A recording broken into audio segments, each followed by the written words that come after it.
Quick question for you.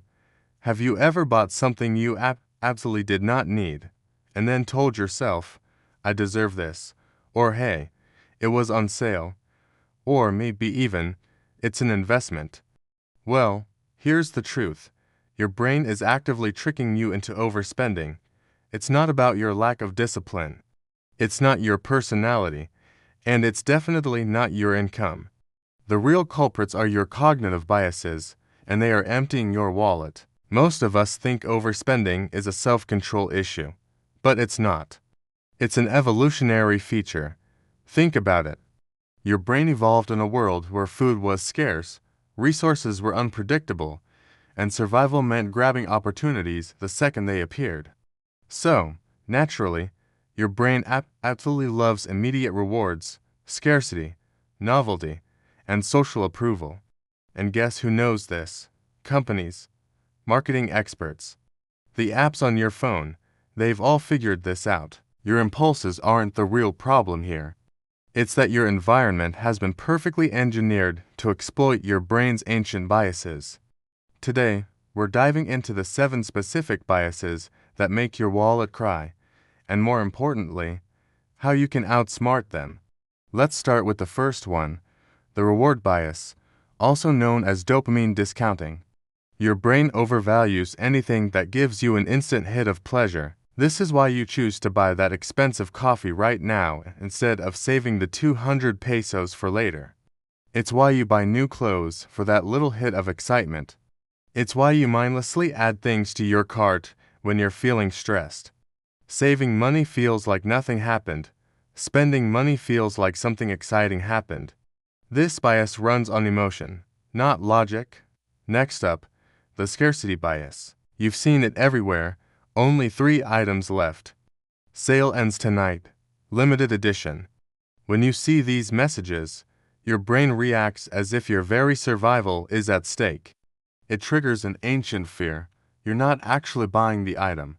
You're buying your way out of the fear of missing out. It's a powerful and very common marketing tactic. Then there's the anchoring bias. Your brain has a tendency to latch onto the very first number it sees. So, if a jacket was originally priced at 5,000 pesos, but now it's 50% off, you're probably not thinking, wow, 2,500 pesos is still a lot of money. You're thinking, I just saved 2,500 pesos. But you didn't save any money. You spent 2,500 pesos. The original price just anchored your perception of value. Bias number 4 is the halo effect. This is when you love a brand so much that you automatically assume every single product they make is high quality. Think about brands like Apple, Nike, or Starbucks. You often stop evaluating the individual product on its own merits. You're not just buying the item.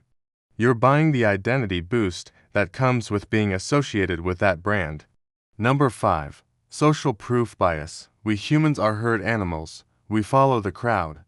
When you see that everyone has this bag, or there's a long line outside a restaurant, or something is trending online, your brain makes a shortcut. It thinks popularity equals value. If everyone else wants it, it must be good, right? Not necessarily. But your brain uses this as a quick way to make decisions without much effort.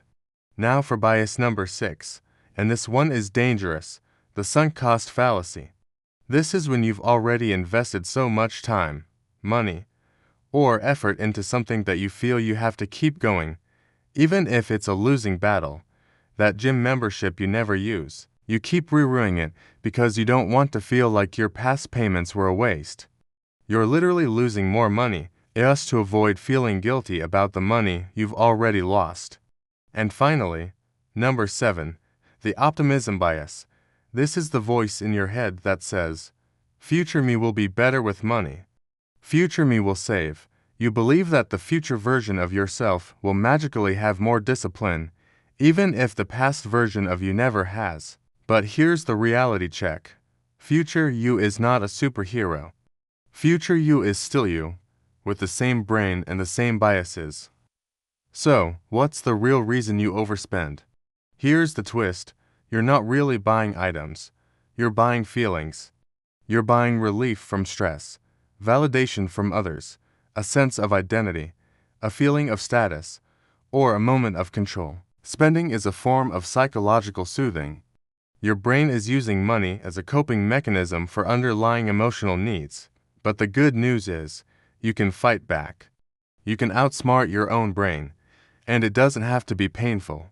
Here are a few simple, psychology-based fixes you can start using today.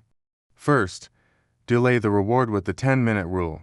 The next time you feel an overwhelming urge to buy something, just wait 10 minutes. That's it.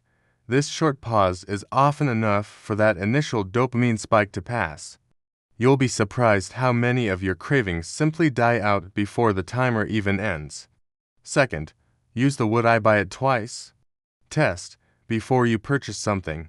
Ask yourself this simple question: if I own this already, would I buy it again tomorrow for the same price? If the answer is no, you don't actually want it as much as you think you do. You're just caught up in the moment. Third, relabel sales in your mind. Instead of seeing a sign that says 5,000 pesos, now 2,500 on sale, consciously rephrase it to yourself.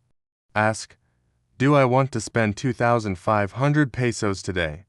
This reframes the anchor. Suddenly, the focus isn't on the savings, it's on the actual spending. This simple mental switch helps the bias lose its power over you. Fourth, set identity-based rules. Don't just say, I'm trying to save money. That's weak and temporary. Instead, build a new identity. Say, I am the kind of person who doesn't make impulsive purchases, or I am a savvy investor of my own money.